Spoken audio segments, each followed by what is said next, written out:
വൃദ്ധനായി ജീവിച്ചിരിക്കുക എന്ന് പറയുന്നത് ഒരു തെറ്റാണ് എന്നർത്ഥത്തിൽ. യൗവനത്തിൽ തന്നെ മരിക്കേണ്ടതാണ്. ഇവിടെ എം ഡിയും മാധവിക്കുട്ടിയും ഒക്കെ എഴുതിക്കൊണ്ടിരിക്കുന്ന കാലത്ത് നീയൊക്കെ ഇനി എഴുതിയിട്ട് എന്താണ്? ആദ്യകാലത്ത് വാരികകളിലേക്ക് അയച്ചിട്ടുള്ള പല കഥകളും തിരിച്ചയക്കപ്പെട്ടതിൻ്റെ അനുഭവങ്ങൾ ധാരാളമായിട്ടുണ്ട്. എഴുത്തുകാരൻ ഏകാന്തനായി ഇരിക്കുക എന്നത് വളരെ പ്രധാനപ്പെട്ട ഒരു കാര്യമാണ്. ഷെൽവി ഇല്ലായിരുന്നെങ്കിൽ ബെന്യാമിൻ എന്ന എഴുത്തുകാരനുണ്ടാവുമായിരുന്നു. ഷെൽവി ഇല്ലായിരുന്നെങ്കിൽ ഞാൻ പിന്നെയും കുറേ കാലത്തിന് ശേഷം ചിലപ്പോൾ വരുമായിരുന്നുവെങ്കിൽ പോലും എൻ്റെ സാഹിത്യത്തിലേക്കുള്ള പ്രവേശനം എളുപ്പമാക്കിയത് ഷെൽവിയാണ്. അപ്പോൾ മരിച്ചുപോയ എൻ്റെ പങ്കാളിയെക്കുറിച്ച് അങ്ങനെയൊന്നും എഴുതാൻ പാടില്ല, അദ്ദേഹത്തിൻ്റെ കുറവുകൾ മറച്ചു വെച്ചുകൊണ്ട് അദ്ദേഹത്തെ ഒരു വീരപുരുഷനെ പോലെ വേണം എഴുതാൻ എന്നോ മറ്റോ ഡെയ്സി പറഞ്ഞിരുന്നെങ്കിൽ എൻ്റെ മനസ്സും എടുക്കുമായിരുന്നു. പല സുരക്ഷിതമായ ഇടങ്ങൾ നഷ്ടപ്പെടുമ്പോഴാണ് ഒരു എഴുത്തുകാരൻ ഉണ്ടാവുന്നത് എന്ന് എനിക്ക് തോന്നുന്നു. രാഷ്ട്രീയത്തിൽ നിന്ന് അകന്ന് ജീവിക്കുന്നത് എന്തോ മനോഹരമായ അവസ്ഥയാണ് എന്ന തരത്തിൽ കാണാതെ രാഷ്ട്രീയം പറഞ്ഞു തന്നെ ജീവിക്കണമെന്നാണ് ഞാൻ കരുതുന്നത്. പലതരത്തിലുള്ള സാഹിത്യോത്സവങ്ങൾ കേരളത്തിൽ ഉടനീളം നടക്കുമ്പം ഡിജിറ്റൽ ഫോമിൽ ഒരു സാഹിത്യോത്സവം നടക്കുന്നു. ലോകത്തെമ്പാടും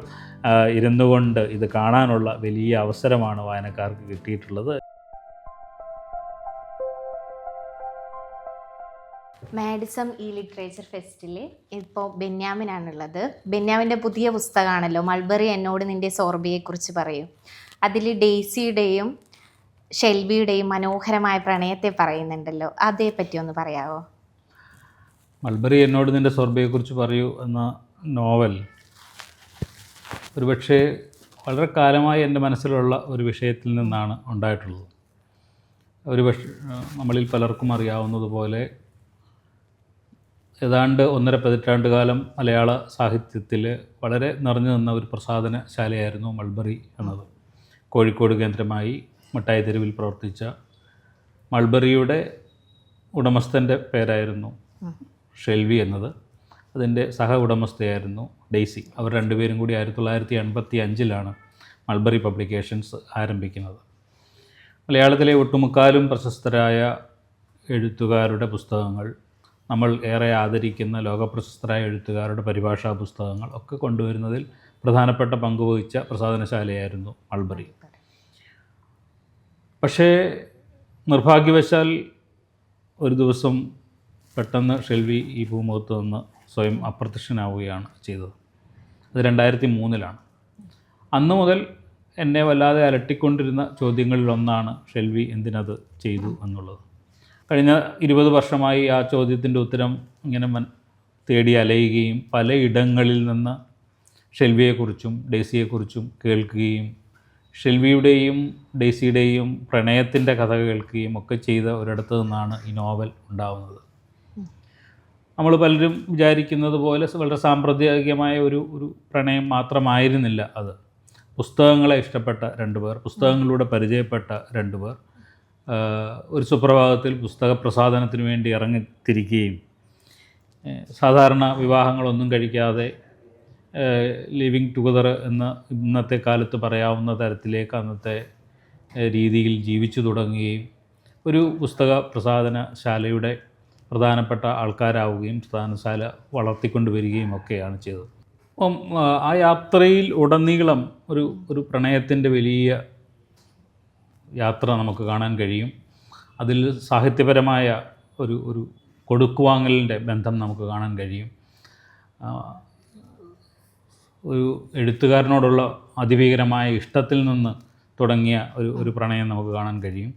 അപ്പോൾ നമ്മൾ സാമ്പ്രദായികമായി പറയുന്ന ഒരു പ്രണയത്തിൽ നിന്ന് വ്യത്യസ്തമായ ഒരു പ്രണയം ജീവിക്കുകയും പുസ്തകങ്ങൾക്ക് വേണ്ടി ജീവിക്കുകയും ഒക്കെ ചെയ്ത 2 പേരുടെ ജീവിതകഥ പറയണമെന്ന ഒരാഗ്രഹത്തിൽ നിന്നാണ് യഥാർത്ഥത്തിൽ ഇങ്ങനെയൊരു നോവലുണ്ടാവുന്നത്.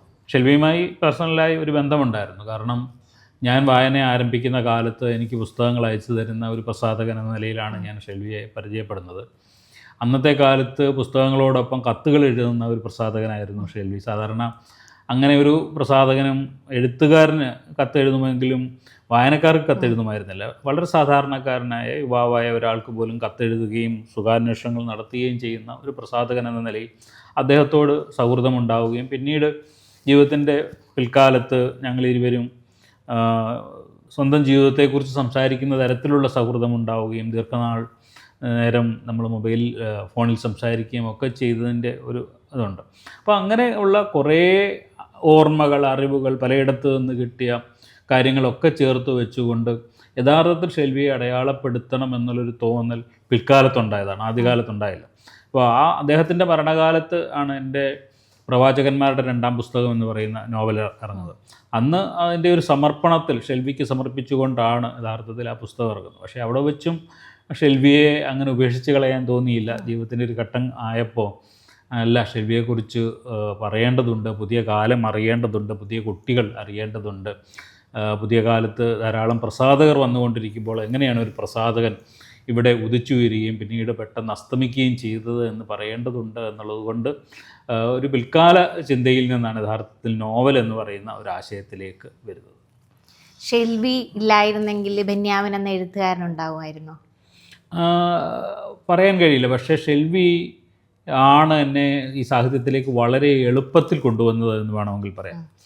ഒരു പക്ഷേ ഷെൽവി ഇല്ലായിരുന്നെങ്കിൽ ഞാൻ വളരെ കഠിനപ്പെട്ട് സാഹിത്യത്തോടുള്ള ഇഷ്ടം കൊണ്ട് മറ്റേതെങ്കിലുമൊക്കെ വഴി അന്വേഷിച്ച് കയറി വരുമായിരുന്നു. പക്ഷേ ഷെൽവി ആയിട്ടുള്ള സൗഹൃദത്തിൻ്റെയും സംഭാഷണത്തിൻ്റെയും ഇടയ്ക്കൊരിക്കൽ ഞാനും ചില കഥകൾ എഴുതിയിട്ടുണ്ട് എന്ന് പറഞ്ഞപ്പോൾ അത് എനിക്ക് അയച്ചു തരൂ, ഞാൻ നോക്കാമെന്ന് ഒരു മലയാളത്തിലെ അന്നത്തെ ഒരു മുന്തിയ പ്രസാധകൻ പറയുകയും ആ കഥകൾ വായിച്ചു നോക്കിയിട്ട് ഇത് നല്ല കഥകളാണ്, ഞാനിത് പ്രസിദ്ധീകരിക്കാൻ, നമ്മളിത് പുസ്തകമായി പ്രസിദ്ധീകരിക്കാൻ പോകുന്നു എന്ന് പറയുകയും ചെയ്തിടത്ത് കിട്ടിയൊരു വലിയ ആത്മവിശ്വാസമുണ്ട്.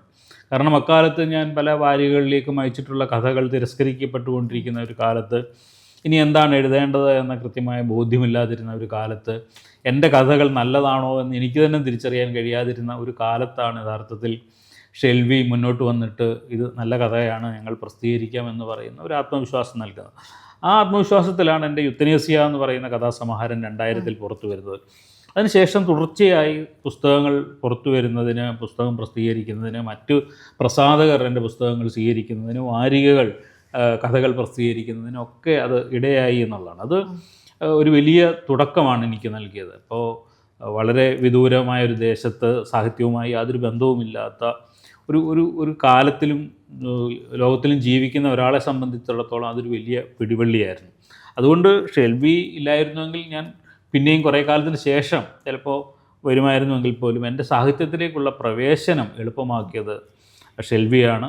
ആ ഷെൽവി തന്ന പ്രചോദനത്തിലാണ് പിൽക്കാല രചനകൾ പലതും എഴുതിയിട്ടുണ്ട്. അതുകൊണ്ട് ഷെൽവിയെ മറക്കാൻ കഴിയില്ല എന്നുള്ളതാണ് പ്രധാനപ്പെട്ട കാര്യം.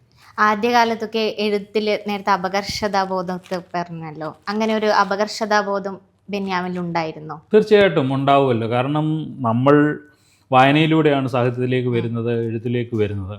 അപ്പോൾ നമ്മൾ വായിക്കുന്ന പുസ്തകങ്ങളൊക്കെ ഘനഗംഭീരമായ പുസ്തകങ്ങൾ, ലോക സാഹിത്യത്തിലെ വലിയ പുസ്തകങ്ങൾ, നൊബേൽ സമ്മാനം കിട്ടിയിട്ടുള്ള ക്ലാസിക് കൃതികൾ, മലയാളത്തിലെ തന്നെ മികച്ച കൃതികൾ, നമ്മൾ അമ്പരന്ന് പോകുന്ന പുസ്തകങ്ങൾ, ഇതൊക്കെ എങ്ങനെയാണ് ഇവർ എഴുതുന്നത് എന്ന് പറയുന്ന ഒരു ഇടത്തിലേക്കാണ് നമ്മുടെ കുഞ്ഞു കഥകളുമായി കടന്നു വരുന്നത്. സ്വാഭാവികമായിട്ടും നമുക്കൊരു അപകർഷതാബോധമുണ്ടാവും. എന്ന് മാത്രമല്ല, എൻ്റെ ഈ ആദ്യ കഥാസമാഹാരം ഇറങ്ങിയ സമയത്ത് ഞാൻ എൻ്റെ ഒരു സുഹൃത്തിന് ഈ പുസ്തകം കൊണ്ടു കൊടുക്കുമ്പോൾ അദ്ദേഹം എന്നോട് ചോദിച്ചത്, ഇവിടെ എം ഡിയും മാധവക്കുട്ടിയും ഒക്കെ എഴുതിക്കൊണ്ടിരിക്കുന്ന കാലത്ത് നീയൊക്കെ ഇനി എഴുതിയിട്ട് എന്തിനാണ് അത്രയും മനോഹരമായ കഥകൾ എഴുതുന്ന ഒരു കാലത്ത് നിന്ന്. അപ്പോൾ അത് നമുക്കുണ്ടാക്കുന്ന ഒരു അപകർഷതാബോധമുണ്ട്, ശരിയാണ്. പക്ഷേ അത് നമ്മളോട് തന്നെ ചോദ്യങ്ങൾ ചോദിക്കാൻ നമ്മളെ സഹായിച്ചു, പ്രേരിപ്പിച്ചു എന്നുള്ളതാണ്. ശരിയാണ്, എം ഡി എഴുതുന്നു, മാധവക്കുട്ടി എഴുതുന്നു, ബഷീർ എഴുതുന്നു, ആനന്ദ് എഴുതുന്നു, സക്കറിയ എഴുതുന്നു, അങ്ങനെ മഹാന്മാരായ ആളുകൾ എഴുതിക്കൊണ്ടിരിക്കുന്ന ഒരു കാലത്ത് ഞാൻ എന്തിനാണ് എഴുതുന്നത് എന്ന്. അപ്പോൾ എനിക്ക് എന്താണ് വേറിട്ടതായി നിങ്ങളോട് പറയാനുള്ളത്? എങ്ങനെയാണ് വേറിട്ട കഥകളിലൂടെ വായനക്കാരെ സമ്പാദിക്കാൻ കഴിയുന്നത്, അവരുടെ മനസ്സ് ആർജിക്കാൻ കഴിയുന്നത് എന്നൊരു ചോദ്യത്തിലേക്ക് കൂടിയാണ് ഈ അപകർഷതാബോധം നമ്മളെ കൊണ്ടെത്തിക്കുന്നത്. അപ്പോൾ ചിലപ്പോഴൊക്കെ ഈ അപകർഷതാബോധം നമുക്ക് തന്നെ സങ്കടകരമായ ഒന്നാണ് എങ്കിൽ പോലും ചിലപ്പോൾ അത് നമ്മുടെ മുന്നോട്ടുള്ള യാത്രയിൽ നമ്മളെ സഹായിക്കുന്ന ഒരു ഊർജ്ജമായി മാറുമെന്നുള്ളതാണ്. നിശ്ചയമായിട്ടും അപകർഷതാബോധങ്ങളുണ്ട്. കാരണം ആദ്യകാലത്ത് വാരികകളിലേക്ക് അയച്ചിട്ടുള്ള പല കഥകളും തിരിച്ചയക്കപ്പെട്ടതിൻ്റെ അനുഭവങ്ങൾ ധാരാളമായിട്ടുണ്ട്. അപ്പോൾ സ്വാഭാവികമായിട്ടും ഈ കഥകളൊന്നും വായിക്കാൻ കൊള്ളാവുന്നതല്ലേ, ഇനി എനിക്ക് വായിക്കാൻ കൊള്ളാവുന്ന കഥകൾ എഴുതാൻ കഴിയില്ലേ എന്ന തരത്തിലുള്ള അപകർഷതാബോധമുണ്ട്. അതിൽ നിന്നൊക്കെ അതിജീവിച്ചാണ് നമ്മൾ പതിയെ സാഹിത്യത്തിൽ നിലനിൽക്കാനും, എവിടെയൊക്കെയോ ഇരുന്ന് ആരൊക്കെയോ നമ്മുടെ കഥകൾ ഇഷ്ടപ്പെടുന്നുണ്ട് എന്ന് തിരിച്ചറിയാനും ഒരു അല്പം ആത്മവിശ്വാസം തോന്നാനും ഒക്കെ ഇടയാവുന്നത്. ബെന്യാമിൻ ഒരു ഏകാന്ത ജീവിയാണോ? എഴുത്തുകാരൻ പൊതുവേ പറയാറുണ്ടല്ലോ ഏകാഗിയാണ് എഴുത്തുകാരൻ എന്നൊക്കെ. ഏകാഗി രണ്ട് തരത്തിൽ അതിനെ വിശേഷിപ്പിക്കാം. ഒന്ന്, എൻ്റെ ബാല്യകാലം മുതലുള്ള ഒരു ഘട്ടം ഈ ഒരുപക്ഷെ എൻ്റെ ആദ്യ സമാഹാരം വരുന്നത് വരെയുള്ളൊരു 30 വർഷക്കാലം അല്ലാതെ അന്തർമുഖനായി ജീവിച്ച ഒരാളാണ് ഞാൻ. വളരെ കുറച്ച് ഘട്ടങ്ങളിൽ മാത്രമാണ് ഒരുപക്ഷെ ക്രിക്കറ്റ് കളിക്കാൻ പോകുമ്പോഴോ അല്ലെങ്കിൽ ഞങ്ങളുടെ അടുത്തുള്ള പുഴയിൽ നീന്താൻ പോകുമ്പോഴോ ഒക്കെ കൂട്ടുകാരുമായി സൗഹൃദം പുലർത്തുന്നു എന്നുള്ളതല്ലാതെ ഞാൻ എൻ്റെ വീട്ടിൽ ഒരു ഒറ്റമകനായതുകൊണ്ട് എൻ്റെ സഹോദരി എന്നേക്കാൾ വളരെ പ്രായം കൂടിയ ഒരാളായതുകൊണ്ടും ഏകാന്തത എൻ്റെ കൂടെ എപ്പോഴും ഉണ്ടായിരുന്നു. പിന്നെ ജീവിതത്തിൻ്റെ ആ ഘട്ടങ്ങളിലൊക്കെ പലയിടങ്ങളിലും വിജയിക്കാത്ത ഒരാളെന്ന നിലയിൽ എല്ലായ്പ്പോഴും ക്ലാസ്സിലൊക്കെ വേറെ ആവറേജായ ഒരാളെന്ന നിലയിൽ എന്താണ് എക്സ്ട്രാ കരിക്കുലർ ആക്ടിവിറ്റിയിലൊന്നും പങ്കെടുക്കാത്ത ഒരാളെന്ന നിലയിൽ അങ്ങനെയൊന്നും കഴിവുകളില്ല എന്ന് വിചാരിച്ചിരുന്ന ഒരാളെന്ന നിലയിൽ അല്ലെങ്കിൽ സ്പോർട്സിൽ ഒന്നും കഴിവ് തെളിയിക്കാത്ത ഒരാളെന്ന നിലയിൽ സ്കൂളിൽ പ്രത്യേകിച്ച് എന്തെങ്കിലും ഒരു സ്ഥാനം കിട്ടാത്ത ഒരാളെന്ന നിലയിൽ വലിയ അപകർഷതാബോധമോ ഒറ്റപ്പെടലോ ഏകാന്തതയോ ഒക്കെ ഉണ്ടായിരുന്നു. ആ ഏകാന്തതയുടെ ഉള്ളിലാണ് ഒരു കാലം വരെ ജീവിച്ചത്. പക്ഷെ അതിന് ശേഷം ഒരു 30 വയസ്സ് കഴിയുമ്പോഴത്തേക്കും ഞാൻ കുറേ കൂടെ പൊതു ഇടത്തിലേക്ക് ഇറങ്ങുകയും ഞാനായിരുന്ന ബഹ്റിൻ കേരളീയ സമാജത്തിൻ്റെ സജീവ പ്രവർത്തനത്തിലേക്ക് പോവുകയും അവിടുത്തെ ഭാരവാഹിയാവുകയും സംവാദങ്ങളിൽ പങ്കെടുക്കുകയും വേദികളിൽ നിന്നുകൊണ്ട് സംസാരിക്കാൻ പ്രാപ്തനാവുകയും പ്രസംഗങ്ങൾ നടത്തുകയൊക്കെ ചെയ്യുന്ന മറ്റൊരാളായി മാറുകയും ചെയ്തിട്ടുണ്ട് എന്നുള്ളതാണ്. ഇതൊരു 2 ഘട്ടമാണ്. ഇത് രണ്ടും ഒരുപോലെ എൻ്റെ ജീവിതത്തിലുണ്ട് എന്നുള്ളതാണ് യാഥാർത്ഥ്യം. നിങ്ങൾ എന്നെ പല പബ്ലിക് സ്പേസിലും കാണും, പൊതുവേദികളിൽ സംസാരിക്കുന്നത് കാണും, പ്രസംഗങ്ങൾ നടത്തുന്നത് കാണും, സംവാദങ്ങളിൽ ഏർപ്പെടുന്നത് കാണും. അതേ സമയത്ത് തന്നെ എൻ്റെ ഉള്ളിലെ ആ പഴയ ഏകാന്തത ഇഷ്ടപ്പെടുന്ന ഒരാൾ ഉണ്ട് എന്നുള്ളതാണ്. അതുകൊണ്ട് ഞാൻ എൻ്റെ വീട്ടിൽ ചെന്നാൽ ഞാൻ അതിലേക്ക് വലിയുകയും ആ ഏകാന്തതയുടെ തടവിൽ ഇരുന്നോട്ട് അല്ലെങ്കിൽ ആ ഏകാന്തത ആസ്വദിച്ചുകൊണ്ട് ഞാൻ എൻ്റെ സാഹിത്യരചനകളിൽ ഏർപ്പെടുകയൊക്കെ ചെയ്യും. എഴുത്തുകാരൻ ഏകാന്തനായിരിക്കുക എന്നത് വളരെ പ്രധാനപ്പെട്ട ഒരു കാര്യമാണ്. അത്രയൊക്കെ പൊതുവിടങ്ങളിലേക്ക് ഇറങ്ങുകയും പൊതുജനങ്ങളുടെ ഭാഗമായി നിൽക്കുകയും ചെയ്താൽ പോലും ഏകാന്തത അവന് വളരെ പ്രധാനപ്പെട്ട. അവിടെ വെച്ചാണ് അവൻ കണ്ടുമുട്ടിയ ഒരു കഥാസന്ദർഭത്തെ വികസിപ്പിക്കേണ്ടത് എങ്ങനെയെന്നോ അതിന് ദാർശനികമായ പശ്ചാത്തലങ്ങൾ നൽകേണ്ടത് എങ്ങനെയെന്നോ കഥയിൽ വഴിത്തിരിവുകൾ ഉണ്ടാക്കേണ്ടത് എങ്ങനെയെന്നോ കഥാപാത്രത്തിൻ്റെ സൃഷ്ടി മനോഹരമാക്കുന്നത് എങ്ങനെ എന്നൊക്കെയുള്ള ആലോചനകൾ ഉണ്ടാകുന്നത് ഈ ഒറ്റ ഇരിപ്പിലാണ്. അപ്പോൾ ഇത് രണ്ടും ഇപ്പോൾ എൻ്റെ ഭാഗമായിട്ടുണ്ട് എന്ന് പറയാം. അതുകൊണ്ടാണ് രചനകൾ ഉണ്ടാവുകയും അതേ സമയത്ത് തന്നെ പൊതു ഇടങ്ങളിൽ നിൽക്കുകയൊക്കെ ചെയ്യുന്നത്. അപ്പം അങ്ങനെ 2ആയി വിഭജിക്കപ്പെട്ട ഒരു ബെന്യാമിനാണ് ഇപ്പോൾ ഉള്ളതെന്ന് വേണമെങ്കിൽ പറയാം. അപ്പോൾ നമ്മളിപ്പോൾ ഈ കാണുന്ന ബെന്യാമിൻ യഥാർത്ഥ ബെന്യാമിനാണോ? രണ്ടും യഥാർത്ഥ ബെന്യാമിനാണ്, അല്ലാതെ ഒന്ന് ഫേക്കും ഒന്ന് റിയലുമായിട്ട് ഞാൻ കാണുന്നില്ല. എന്നല്ല, ഒറ്റയ്ക്കിരിക്കുമ്പോഴാണല്ലോ, അതായത് യഥാർത്ഥ ഞാൻ എവിടെയോ ഉണ്ട് എന്നൊക്കെ പറയുന്നു. അങ്ങനെ പറയാൻ കഴിയില്ല. ഒറ്റയ്ക്കിരിക്കുമ്പോഴാണ് എൻ്റെ സാഹിത്യം നമ്മൾ ഏറ്റവും ആഗ്രഹിക്കുന്ന ഇഷ്ടപ്പെടുന്ന സാഹിത്യപരമായ ഒരു ലോകത്ത് ഞാൻ ജീവിക്കുന്നത്. അതായത് ഒരു എഴുത്തുകാരൻ ഏറ്റവും അധികം സന്തോഷിക്കുന്നത് ഒരു പുസ്തകം പ്രസിദ്ധീകരിക്കുമ്പോഴോ ഒരു അവാർഡ് കിട്ടുമ്പോഴോ ജനങ്ങളുടെ സ്നേഹം കിട്ടുമ്പോഴോ ഒന്നുമല്ല. അവൻ്റെ ഏറ്റവും വലിയ സന്തോഷമെന്ന് പറയുന്നത് അവൻ ഇരിക്കുന്ന നിമിഷത്തിൽ അവൻ ഒരു പുതിയ കഥാസന്ദർഭമോ കഥാപാത്രത്തെ സൃഷ്ടിക്കുകയോ ഒരു പുതിയ നല്ല വാചകം എഴുതാൻ കഴിയുകയോ ഒക്കെ ചെയ്യുമ്പോഴാണ് അയാൾ ഏറ്റവും അധികം സന്തോഷിക്കുന്നത്. അപ്പോൾ ആ തരത്തിലുള്ള ഒരാളുണ്ട്, തീർച്ചയായിട്ടും ഉണ്ട്. എന്നതുപോലെ തന്നെ ഞാൻ പൊതുവിടത്തിൽ നിന്ന് ജനങ്ങളോട് സംസാരിക്കുമ്പോഴും ഞാൻ ഏറെക്കുറെ സമാനമായ സന്തോഷം അനുഭവിക്കുന്നുണ്ട്. കാരണം മുമ്പേ പറഞ്ഞതുപോലെ തീരെ സംസാരിക്കാൻ അറിയാതിരുന്ന ഒരാൾ അല്ലെങ്കിൽ അപകർഷതാബോധം ഉണ്ടായിരുന്ന ഒരാൾ 10-45 മിനിറ്റ് നീണ്ടു നിൽക്കുന്ന ഒരു പ്രസംഗം വേദിയിൽ നിന്ന് നടത്തുന്നു, അല്ലെ ചില വിഷയങ്ങളെ അധികരിച്ച് സംസാരിക്കാനൊക്കെ കഴിയുന്നു, അത് വളരെ കുറച്ച് പേരെങ്കിലും നമ്മളെ സ്വീകരിക്കുന്നു എന്നൊക്കെ പറയുന്നത് വളരെ സന്തോഷമുള്ള ഒരു കാര്യമാണ്. നമ്മളെ കഴിയാത്ത ഒരു കാര്യം നമ്മൾ നേടിയെടുത്തു എന്ന ഒരു ബോധ്യമുണ്ട്. അതുകൊണ്ട് അതിലൊന്ന് ഭയങ്കരമായ ശരിയും മറ്റൊന്ന് തെറ്റും എന്നുള്ള രീതിയിലല്ല, പക്ഷേ കൂടുതൽ ആസ്വദിക്കുന്നത് ആഹ്ലാദിക്കുന്നത് ഞാൻ എൻ്റെ എഴുത്തുമുറിയിൽ ഇരുന്ന് ഈ കഥാസന്ദർഭങ്ങളെയോ കഥാപാത്രങ്ങളെയോ സൃഷ്ടിക്കുമ്പോഴാണ് എന്ന് മാത്രമേ ഉള്ളൂ. കുളനടക്കാരനായിട്ടുള്ള ഒരു ചെറുപ്പക്കാരൻ പിന്നീട് പ്രവാസത്തിലേക്ക് പോകുന്നു. പ്രവാസം എന്ന് പറയുന്ന ഒരു തരം പറിച്ചു നടലാണല്ലോ. അതിനുശേഷമാണ് പുസ്തകങ്ങളുടെ ലോകത്തിലേക്ക് ബെന്യാമിൻ എത്തുന്നത്. അതിനുശേഷമാണല്ലോ ശത്രു എന്ന കഥയൊക്കെ എഴുതുന്നത്.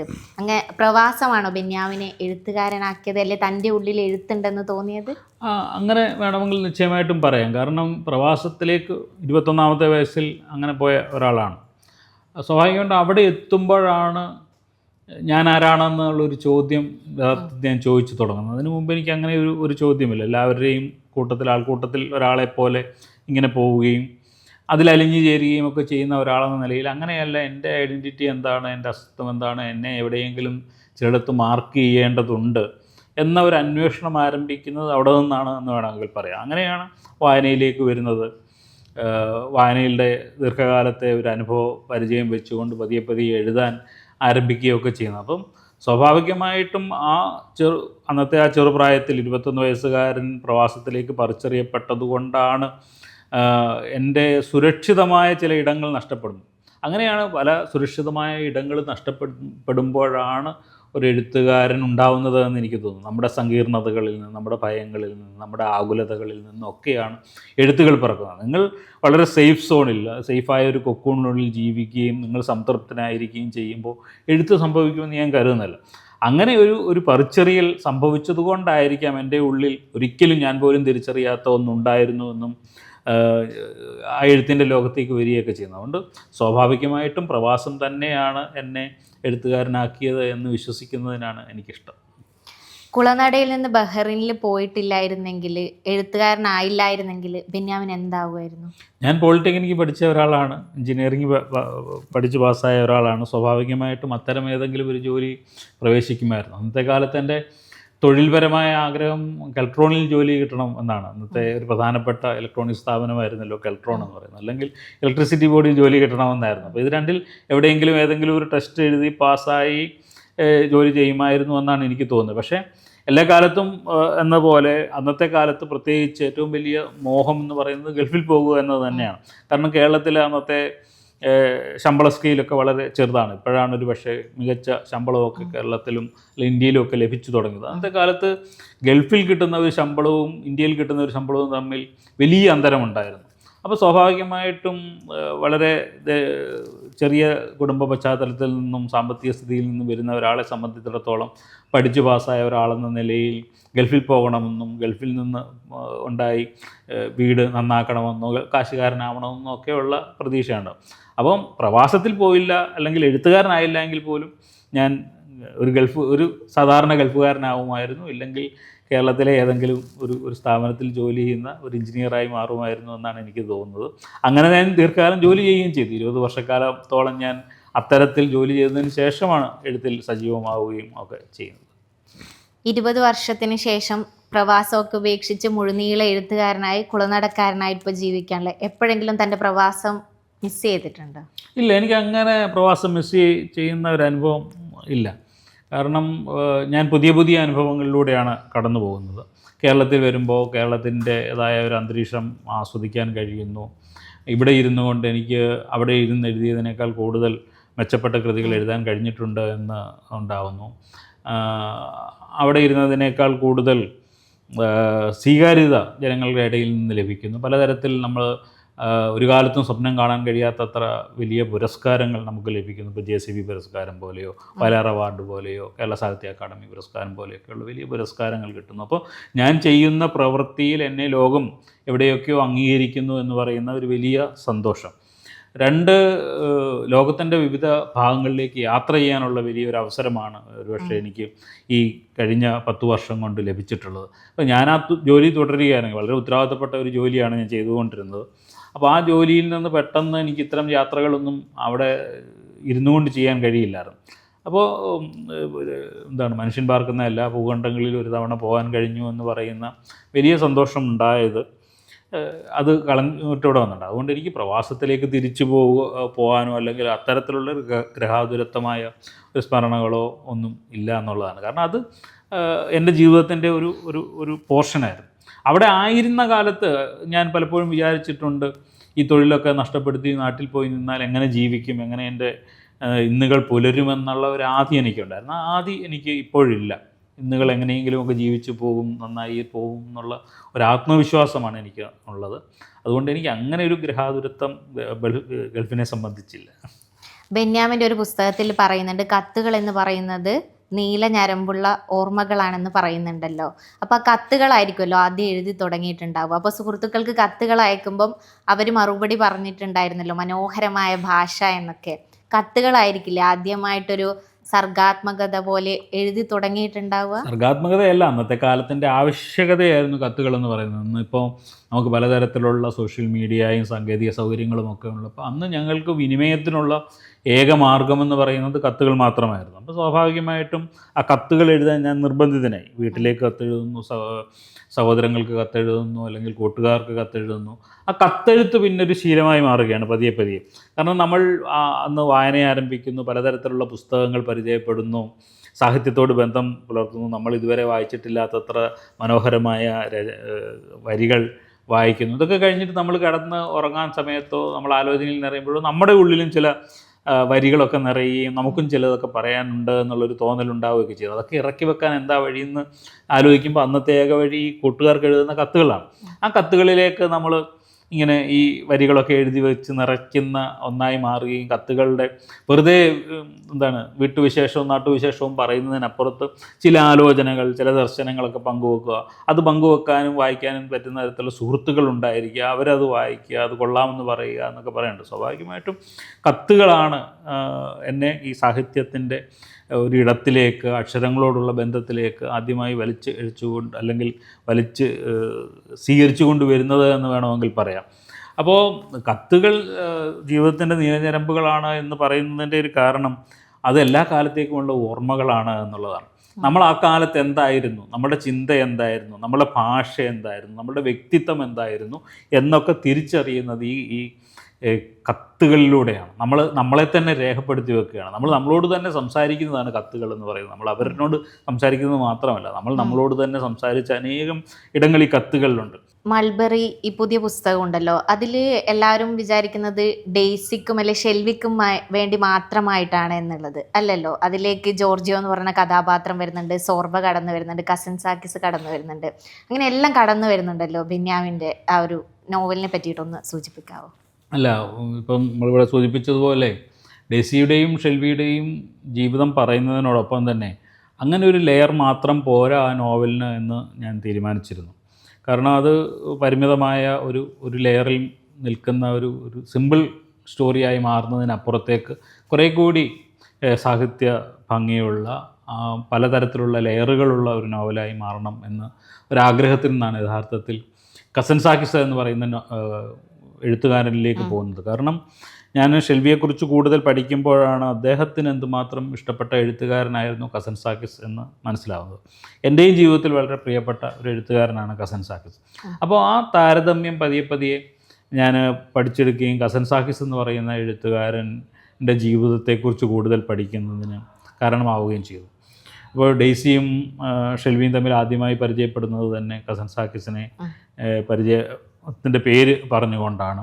അവരുടെ ആദ്യ പുസ്തകം യഥാർത്ഥത്തിൽ കസിൻസാക്കിസിൻ്റെ പുസ്തകമായിരുന്നു, അതിൻ്റെ ഒരു പോർഷൻ്റെ പരിഭാഷയായിരുന്നു. അത്തരത്തിൽ കസിൻസാക്കിസിനോട് ബന്ധമുണ്ട്. പിന്നീട് ഷെൽവിയെ കൂടുതൽ പഠിക്കുമ്പോൾ കസിൻസാക്കിസിൻ്റെ ജീവിതവുമായി ചേർന്ന് നിൽക്കുന്ന പലതരത്തിലുള്ള സാമ്യങ്ങൾ നമ്മൾ കണ്ടെത്തുകയാണ്. അതിലൂടെയാണ് അങ്ങനെ ഒരു ലെയർ കൂടെ കസിൻസാക്കിസ് എന്ന് പറയുന്ന ഒരു ലെയർ കൂടി ഉണ്ടാക്കുന്നത്. പിന്നെ അദ്ദേഹത്തിൻ്റെ ഏറ്റവും പ്രശസ്തനായ കഥാപാത്രമായിരുന്നു സോർബ എന്ന് പറയുന്നത്.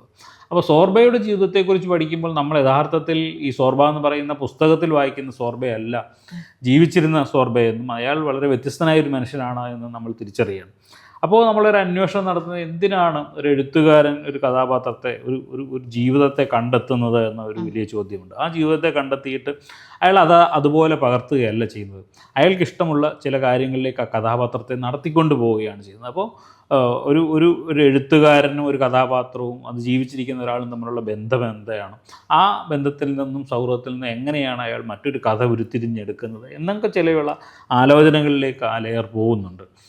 അത് ഏതെങ്കിലും ഒരു കഥാപാത്രത്തെക്കുറിച്ചുള്ള ലോകത്തെമ്പാടുമുള്ള ഇത്തരം കഥാപാത്രങ്ങളെ സൃഷ്ടിക്കപ്പെട്ടത് അങ്ങനെ ചില ആലോചനയിൽ നിന്നാണ് എന്ന ഒരു ബോധ്യത്തിൽ നിന്നാണ് യഥാർത്ഥത്തിൽ അങ്ങനെ ഒരു ലെയർ ഉണ്ടാക്കുന്നത്. പിന്നെ സ്വാഭാവികമായിട്ടും ജോർജിയോ എന്ന് പറയുന്ന ഒരു കഥാപാത്രം അതിലേക്ക് വരുന്നുണ്ട്.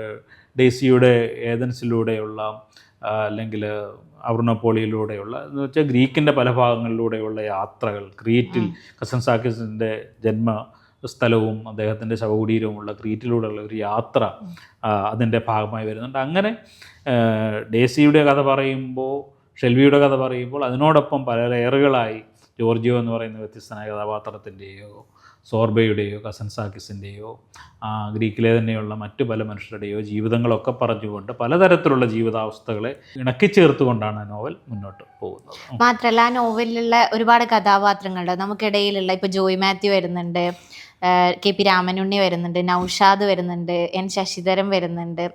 അങ്ങനെ ഒരുപാട് പേര് നമുക്കിടയിലൊക്കെയുള്ള ഇപ്പോഴും ജീവിച്ചിരിക്കുന്ന ഒരുപാട് കഥാപാത്രങ്ങളൊക്കെ ഷെൽവി വരുന്നുണ്ടല്ലോ. മരിച്ചിട്ട് അധികം കാലമായിട്ടില്ല. അദ്ദേഹത്തിൻ്റെ സൗഹൃദത്തിലുണ്ടായിരുന്ന ബന്ധത്തിലുണ്ടായിരുന്ന അദ്ദേഹം പുസ്തകം പ്രസിദ്ധീകരിച്ച് ധാരാളം ആളുകൾ നമ്മളുടെ ഇടയിൽ ഇപ്പോഴും ജീവിച്ചിരിക്കുന്നുണ്ട്. ചിലരൊക്കെ മരിച്ചു പോയിട്ടുണ്ട്. അദ്ദേഹത്തിൻ്റെ വളരെ പ്രിയപ്പെട്ട 3 പേരുടെ മരണത്തെക്കുറിച്ച് അതിനകത്ത് പറയുന്നുണ്ട്. ഒന്ന് നിത്യചൈതന്യതി, DC സാറ്, പിന്നീട് TV കൊച്ചുബാബ, അങ്ങനെ ചിലരൊക്കെ മരിച്ചു പോയിട്ടുണ്ട്. അപ്പോൾ സ്വാഭാവികമായിട്ടും കോഴിക്കോട് കേന്ദ്രീകരിച്ചൊരു കഥ പറയുമ്പോൾ, മൾബറി പോലെ ഒരു പ്രസാധനശാല കേന്ദ്രീകരിച്ചൊരു കഥ പറയുമ്പോൾ അതിന് ചുറ്റുമുള്ള മനുഷ്യരുടെ കഥകൾ കൂടി പറയാനുണ്ട്. ഇപ്പോൾ ജോയ് മാത്യു ഒരു പുസ്തക പ്രസാധനശാല നടത്തിയിട്ടുള്ള ഒരാളാണ്, അത് തകർന്നു പോയിട്ടുള്ള ഒരാളാണ്, ബോധി ബുക്സ്. അപ്പോൾ അത്തരത്തിൽ ഉള്ള കഥകൾ കൂടി പറയുമ്പോഴാണ് അതിനൊരു ചരിത്രപരമായ ബലം കിട്ടുന്നത്. വെറുതെ 2 പേരുടെ പ്രണയം അല്ലെ അവർ തുടങ്ങിയ ഒരു പ്രസാധനശാല പറയുന്നതിനപ്പുറത്തേക്ക് ചരിത്രപരമായി എങ്ങനെയാണ് ഇത് മുന്നോട്ട് സംഭവിച്ചത്. അന്നത്തെ കാലത്ത് നമുക്കിടയിൽ ജീവിച്ചിരുന്ന ധാരാളം സാഹിത്യകാരന്മാർ, കവികൾ ഒക്കെ ആത്മഹത്യ ചെയ്തതിൻ്റെ കാരണം ആ ഒരു കാലഘട്ടം എങ്ങനെയാണ് അവരെ സ്വാധീനിച്ചത്, അവരതിനെ എങ്ങനെയാണ് നേരിട്ടത്, അവരെങ്ങനെയാണ് ഭീരുക്കളെ പോലെ ജീവിതത്തിൽ നിന്ന് ഒളിച്ചോടിപ്പോയത് എന്നൊക്കെയുള്ള ഒരു കാര്യം ഷെൽവി തന്നെ ഒരു ഘട്ടത്തിൽ പറയുന്നുണ്ട്. വൃദ്ധനായി ജീവിച്ചിരിക്കുക എന്ന് പറയുന്നത് ഒരു തെറ്റാണ് എന്നർത്ഥത്തിൽ. യൗവനത്തിൽ തന്നെ മരിക്കേണ്ടതാണ് ഒരു കവിയുടെ ജീവിതമോ, ഒരു സർഗാത്മക മനുഷ്യൻ്റെ ജീവിതമോ, ഒരു മികച്ച മനുഷ്യൻ്റെ ജീവിതമോ എന്ന് വിചാരിക്കുന്ന തരത്തിലേക്കുള്ള ജീവിത വീക്ഷണങ്ങൾ അന്നത്തെ കാലത്തിനുണ്ടായിരുന്നു എന്നുള്ളതാണ്. അപ്പോൾ അത്തരത്തിലുള്ള ചില കാര്യങ്ങൾ കൂടി പറയുകയും അത്തരം മനുഷ്യരെ കൂടി കൊണ്ടുവരുമ്പോഴാണ് ആ നോവൽ കുറേ കൂടി ബലമുള്ളതായിത്തീരുന്നത് എന്നുള്ളത് കൊണ്ടാണ് നമുക്കിടയിൽ ജീവിച്ചിരിക്കുന്ന ചിലരെ കൂടി ആ നോവലിലേക്ക് കൊണ്ടുവരുന്നത്. അപ്പോൾ ഒരാളുടെ കഥ പറയുമ്പോൾ അവരെയൊക്കെ കള്ളപ്പേരുകൾ അടയാളപ്പെടുത്തുന്നതിൽ യുക്തിയുണ്ടെന്ന് എനിക്ക് തോന്നുന്നില്ല. അതൊരു ശരിയായ സാഹിത്യ സമീപനമായി എനിക്ക് തോന്നുന്നില്ല. വേണമെങ്കിൽ ജോയ് മാത്യുവിന് പകരം വേറെ എന്തെങ്കിലും ഒരു പേരിട്ട് സൂചനകൾ നൽകി ഉപയോഗിക്കുക. അങ്ങനെയല്ല, അവരുടെ തന്നെ യഥാർത്ഥ ഐഡൻറ്റിറ്റി ആ നോവലിൽ തന്നെ കൊണ്ടുവരണമെന്നാണ് ഞാൻ കരുതിയത്. അത്തരത്തിൽ തന്നെ ആ നോവൽ അവതരിപ്പിക്കാൻ കഴിഞ്ഞു എന്നുള്ള വലിയ സന്തോഷം എനിക്കുണ്ടാകാൻ. ഈ പുസ്തകം എഴുതുമ്പോൾ ഒരുപാട് ഓർമ്മകൾ ഇങ്ങനെ മനസ്സിലൂടെ പോയിട്ടുണ്ടാവുമല്ലോ. കാരണം ഷെൽവിയെ പറ്റി, ഡെയ്സിയെ പറ്റി, പിന്നെ ഇതിൽ വരുന്ന ഒരുപാട് ജീവിച്ചിരിക്കുന്ന ഒരുപാട് കഥാപാത്രങ്ങളുണ്ടല്ലോ. അപ്പോൾ എപ്പോഴെങ്കിലും ഒരു ദുഃഖം തോന്നിയിട്ടുണ്ട്, ഒരു വേദന? കാരണം ഓർമ്മകൾ, പലരും പറയാറുണ്ട് ഓർമ്മകളാണ് നമ്മെ ജീവിക്കാൻ പ്രേരിപ്പിക്കുക, അതോടൊപ്പം തന്നെ ഓർമ്മകൾ നമ്മളെ വേദനിപ്പിക്കുക എന്ന്. തീർച്ചയായിട്ടും മൾബറി പോലെ ഒരു പ്രസാധനശാലയുടെ ആവശ്യകത വളരെ പ്രസക്തമാണ് എന്നാണ് ഞാൻ കരുതുന്നത്. അത് ഇല്ലാതായി പോകുന്നതിൻ്റെ ദുഃഖം വലിയ തോതിൽ എന്നെ പലപ്പോഴും വേട്ടയാടിയിട്ടുണ്ട്. കാരണം ഞാൻ മുമ്പേ പറഞ്ഞതുപോലെ മലയാളത്തിലെ പ്രശസ്തരായ എഴുത്തുകാരുടെ കൃതികൾ മാത്രമല്ല, വിവർത്തന കൃതികൾ മാത്രമല്ല, മലയാള പ്രസാധന ചരിത്രത്തിൽ പുസ്തക നിർമ്മിതിയിൽ ഒരു വലിയ മാറ്റം കൊണ്ടുവന്നതും ഷെൽവിയാണ്. മെച്ചപ്പെട്ട കവർ ഉണ്ടാവുക, പുതിയ ലേഔട്ട് ഉണ്ടാവുക, നല്ല അച്ചടി ഉണ്ടാവുക, പുസ്തകങ്ങൾ മനോഹരമായ ഒരു കലാവസ്തുവാണ് എന്ന രീതിയിൽ അവതരിപ്പിച്ചതും ഷെൽവിയാണ്. ഷെൽവി തുടർന്നും ആ പ്രസാധനശാല മുന്നോട്ട് കൊണ്ടുപോയിരുന്നെങ്കിൽ മലയാളത്തിലെ എത്രയോ പുതിയ എഴുത്തുകാരെ അവതരിപ്പിക്കുന്ന ഒരാളായി അദ്ദേഹം മാറുമായിരുന്നു. ലോകത്തിലെ എത്രയോ മികച്ച സാഹിത്യ കൃതികൾ നമുക്ക് സമ്മാനിക്കുന്ന, പരിഭാഷകൾ സമ്മാനിക്കുന്ന ഒരു ഇതായി അത് മാറുമായിരുന്നു. അപ്പം മൾബറി എന്ന് പറയുന്ന ഒരു പ്രസാധനശാല ഇല്ലാതായി പോയതിൻ്റെ ഒരു ദുഃഖം നമ്മൾ വളരെ നിഷ്കളങ്കനായ ഒരു കവി, ഷെൽവി ഒരു പ്രസാധകൻ എന്നതിനേക്കാൾ ഉപരി ഒരു മികച്ച കവിയായിരുന്നു. അദ്ദേഹത്തിൻ്റെ 2 പുസ്തകങ്ങൾ പുറത്ത് വന്നിട്ടുണ്ട്. അപ്പോൾ അതങ്ങനെ ഒരു കവിയെ നഷ്ടപ്പെട്ടതിൻ്റെ ദുഃഖമുണ്ട്. സ്വാഭാവികമായിട്ടും എല്ലാ നഷ്ടങ്ങളും ദുഃഖങ്ങൾക്ക് കാരണമാവുന്നുണ്ടല്ലോ. ആ കാലത്തെക്കുറിച്ച് ആലോചിക്കുമ്പോൾ, ആ നഷ്ടങ്ങളെക്കുറിച്ച് ആലോചിക്കുമ്പോൾ ദുഃഖം ഉണ്ടാവാറുണ്ട്. ഈ പുസ്തകം എഴുതുമ്പോൾ എന്തായാലും ഒരു അനുമതി എന്ന നിലയിൽ നമ്മൾ എന്തായാലും എഴുത്തുകാരൻ ഡെയ്സിയെ സമീപിച്ചിട്ടുണ്ടാവുമല്ലോ. ഡെയ്സി അന്ന് വേണ്ടെന്ന് പറഞ്ഞിരുന്നെങ്കിൽ ഈ ഒരു പുസ്തകം ഉണ്ടാവില്ലായിരുന്നല്ലോ.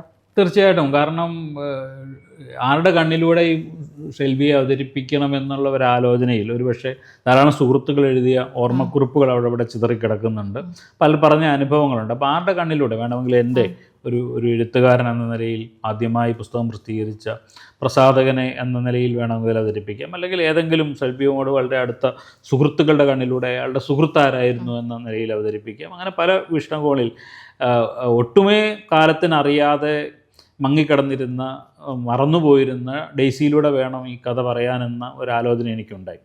അപ്പോഴും വേണമെങ്കിൽ ഈ പറഞ്ഞതുപോലെ കഥാപാത്രങ്ങളുടെ പേര് മാറ്റി ഒക്കെ അവതരിപ്പിക്കുക എന്ന് പറയുന്ന ഒരു രീതിയുണ്ടല്ലോ.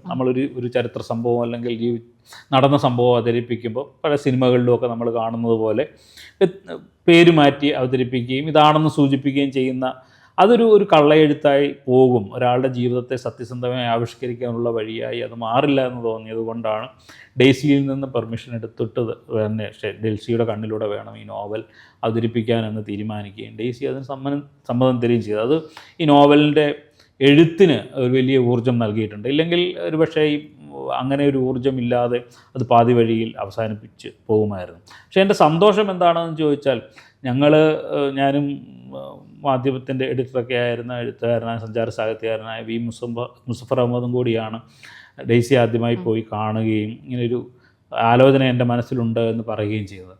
അതിനുശേഷം ഡെയ്സി ഒരിക്കലും ഈ നോവലിലേക്ക് കടന്നു വന്ന് എന്തായിത്തീർന്നു അല്ലെങ്കിൽ എഴുതി തീർന്നോ എന്ന് അന്വേഷിക്കുകയോ അല്ലെങ്കിൽ ഏത് രീതിയിലാണ് എഴുതുന്നത്, കഥാപാത്രങ്ങളെ എങ്ങനെയാണ് ചിത്രീകരിക്കുന്നത് എന്ന് ചോദിക്കുകയോ എഴുത്തുകാരൻ്റെ കയ്യിൽ പിടിക്കാൻ ശ്രമിച്ചിട്ടില്ല എന്ന് പറയുന്ന വലിയ ഒരു സന്തോഷമുണ്ട്. അങ്ങനെ എഴുത്തുകാരൻ്റേതായ സർഗാത്മക സ്വാതന്ത്ര്യം കിട്ടുമ്പോഴാണ് ഒരു എഴുത്ത് പൂർണ്ണമാകുന്നത്. അല്ലാതെ ഡെയ്സി ചില നിബന്ധനകൾ വെക്കുക, അതെഴുതാൻ പറ്റില്ല, ഇതെഴുതാൻ പറ്റില്ല. കാരണം പൂർണ്ണമായും ഒരു നല്ല മനുഷ്യൻ എന്ന നിലയിലല്ല ഡെയ്സിയുടെ പങ്കാളിയായ ഷെൽവിയെ ഈ നോവലിൽ അവതരിപ്പിക്കുന്നത്. അയാൾ എല്ലാവിധ കുറവുകളുമുള്ള കുറ്റങ്ങളുമുള്ള ഒരു മനുഷ്യൻ എന്ന നിലയിൽ തന്നെയാണ് അവതരിപ്പിക്കുന്നത്. അപ്പോൾ മരിച്ചുപോയ എൻ്റെ പങ്കാളിയെക്കുറിച്ച് അങ്ങനെയൊന്നും എഴുതാൻ പാടില്ല, അദ്ദേഹത്തിൻ്റെ കുറവുകൾ മറച്ചു വെച്ചുകൊണ്ട് അദ്ദേഹത്തെ ഒരു വീരപുരുഷനെ പോലെ വേണം എഴുതാൻ എന്നോ മറ്റോ ഡെയ്സി പറഞ്ഞിരുന്നെങ്കിൽ എൻ്റെ മനസ്സും എടുക്കുമായിരുന്നു. അതൊന്നുമില്ലാതെ യഥാർത്ഥത്തിൽ എന്താണോ ഞാൻ എഴുതാൻ ആഗ്രഹിച്ചത്, സർഗാത്മകമായി ഏതൊക്കെ തരത്തിലുള്ള ആലോചനകൾ നടത്താൻ പറ്റുമോ, ഏതൊക്കെ തരത്തിലുള്ള യാത്രകൾ അതിനെക്കുറിച്ച് സംബന്ധിച്ച് നടത്താൻ പറ്റുമോ, അതെല്ലാം പൂർണ്ണമായും എനിക്ക് നടത്താനുള്ള സ്വാതന്ത്ര്യം ആ കാലത്തിലുണ്ടായിരുന്നുള്ളതാണ്. ഇത്രയും സമയം പുതിയ പുസ്തകത്തെ പറ്റിയാണല്ലോ ചോദിച്ചിട്ടുള്ളത്. ഇപ്പോൾ പലപ്പോഴും ന്യൂസിലൊക്കെ ഇപ്പം മലയാള മനോരമയിലൊക്കെ വന്നിട്ടുണ്ടായിരുന്നു ബെന്യാമിൻ രാഷ്ട്രീയത്തിൽ ഉണ്ടാവുമോ എന്നൊക്കെ. എപ്പോഴെങ്കിലും നമുക്ക് ബെന്യാമിനെ ഒരു രാഷ്ട്രീയക്കാരനായിട്ട് കാണാൻ പറ്റുമോ? ഞാൻ എപ്പോഴും രാഷ്ട്രീയക്കാരനാണല്ലോ. എൻ്റെ ഉള്ളിൽ എപ്പോഴും രാഷ്ട്രീയമുണ്ട്. ഞാൻ എപ്പോഴും രാഷ്ട്രീയം പറഞ്ഞുകൊണ്ടിരിക്കുന്നതാണ്. അങ്ങനെ ഇന്ത്യയിലെ ഏതൊരു പൗരനെയും പോലെ വോട്ടവകാശമുള്ള ഒരാളെ പോലെ ഞാനും രാഷ്ട്രീയത്തിൻ്റെ ഉള്ളിൽ നിൽക്കുകയും രാഷ്ട്രീയം പറയുകയും ഒക്കെ ചെയ്തുകൊണ്ടിരിക്കുക. നമ്മളൊക്കെ അങ്ങനെ ആവണമെന്നാണ് ഞാൻ കരുതുന്നത്. അതായത് രാഷ്ട്രീയമില്ലാതെ രാഷ്ട്രീയത്തിൽ നിന്ന് അകന്ന് ജീവിക്കുന്നത് എന്തോ മനോഹരമായ അവസ്ഥയാണ് എന്ന തരത്തിൽ കാണാതെ രാഷ്ട്രീയം പറഞ്ഞു തന്നെ ജീവിക്കണമെന്നാണ് ഞാൻ കരുതുന്നത്. പക്ഷേ രാഷ്ട്രീയം പറയുന്നു എന്നതിൻ്റെ അർത്ഥം നമ്മൾ ഏതെങ്കിലും ജനാധിപത്യ പ്രക്രിയയിൽ ഇലക്ഷനിൽ മത്സരിക്കുന്നുവെന്നോ ഏതെങ്കിലും ഭരണഘടനാപരമായ ഉത്തരവാദിത്തങ്ങൾ ഏറ്റെടുക്കുന്നു എന്നല്ല. അതിനൊന്നും ആവശ്യമുള്ള ആഗ്രഹമുള്ള ഒരാളല്ല ഞാൻ. എൻ്റെ ജീവിതം ഞാൻ ഇവിടെ സൂചിപ്പിച്ചതുപോലെ എൻ്റെ ഇഷ്ടങ്ങൾ അതിനൊന്നുമല്ല. ഒരു ജനപ്രതിനിധിയായിരിക്കാനോ അല്ലെങ്കിൽ ഏതെങ്കിലും സ്ഥാനമാനങ്ങൾ വഹിക്കാനോ ഒന്നും പറ്റിയ ഒരു ഇഷ്ടത്തിലല്ല ഞാൻ ജീവിക്കുന്നത്. എൻ്റെ സ്വഭാവ രീതികളും അതല്ല. ഞാൻ ഈ സാഹിത്യത്തിൽ ഇഷ്ടപ്പെടുകയും വായനക്കാരനായിരിക്കാനും കുറച്ചു നേരം എഴുതാനും സ്വതന്ത്രമായി സഞ്ചരിക്കാനും സ്വതന്ത്രമായി കൂട്ടുകൂടാനും ഒക്കെ ആഗ്രഹിക്കുന്ന ഒരാളെന്ന നിലയിൽ ഒരു ജനപ്രതിനിധിക്ക് ആവശ്യമുള്ള ചിട്ടവട്ടങ്ങളിൽ ജീവിക്കുന്ന ഒരാളല്ല ഞാൻ എന്നുള്ളതുകൊണ്ട് എന്നേക്കാൾ മികച്ച ജനപ്രതിനിധികൾ രാഷ്ട്രീയത്തിൽ സ്ഥിരമായി പ്രവർത്തിച്ച് പരിചയമുള്ളവർ മുന്നോട്ട് വരട്ടെ എന്നാണ് അത്തരം സ്ഥാനമാനങ്ങൾക്ക് വേണ്ടി വരുന്നത്. പക്ഷേ ഞാൻ രാഷ്ട്രീയക്കാരനാണോ എന്ന് ചോദിച്ചാൽ നമ്മൾ ഓരോരുത്തരും രാഷ്ട്രീയക്കാരനാണ് എന്നതുപോലെ ഞാനും രാഷ്ട്രീയക്കാരനാണ്. നമ്മളെല്ലാവരും രാഷ്ട്രീയക്കാരായിരിക്കട്ടെ എന്നാണ് ഞാൻ ആഗ്രഹിക്കുകയും ചെയ്യുന്നത്. ബെന്യാമിൻ അങ്ങനെയാണെങ്കിൽ ബെന്യാമിൻ്റെ ഇഷ്ടം പോലെ എഴുതാനും വായിക്കാനും ഒക്കെ പറ്റട്ടെ എന്ന് ആത്മാർത്ഥമായി ആഗ്രഹിക്കുന്നു. പുതിയ രചനകൾ ഉണ്ടാവട്ടെ, അതൊക്കെ വായിക്കാനുള്ള ഭാഗ്യം ഞങ്ങൾ വായനക്കാർക്ക് ഉണ്ടാവട്ടെ എന്ന് ആഗ്രഹിക്കും. വളരെ സന്തോഷം. ഇതൊരു പുതിയ ഇനിഷ്യേറ്റീവാണ്. പലതരത്തിലുള്ള സാഹിത്യോത്സവങ്ങൾ കേരളത്തിൽ ഉടനീളം നടക്കുമ്പം ഡിജിറ്റൽ ഫോമിൽ ഒരു സാഹിത്യോത്സവം നടക്കുന്നു. ലോകത്തെമ്പാടും ഇരുന്നു കൊണ്ട് ഇത് കാണാനുള്ള വലിയ അവസരമാണ് വായനക്കാർക്ക് കിട്ടിയിട്ടുള്ളത്. ഈ ഇനിഷ്യേറ്റീവിനെ അഭിനന്ദിച്ചുകൊണ്ട് നിർത്തുന്നു. നന്ദി, നമസ്കാരം.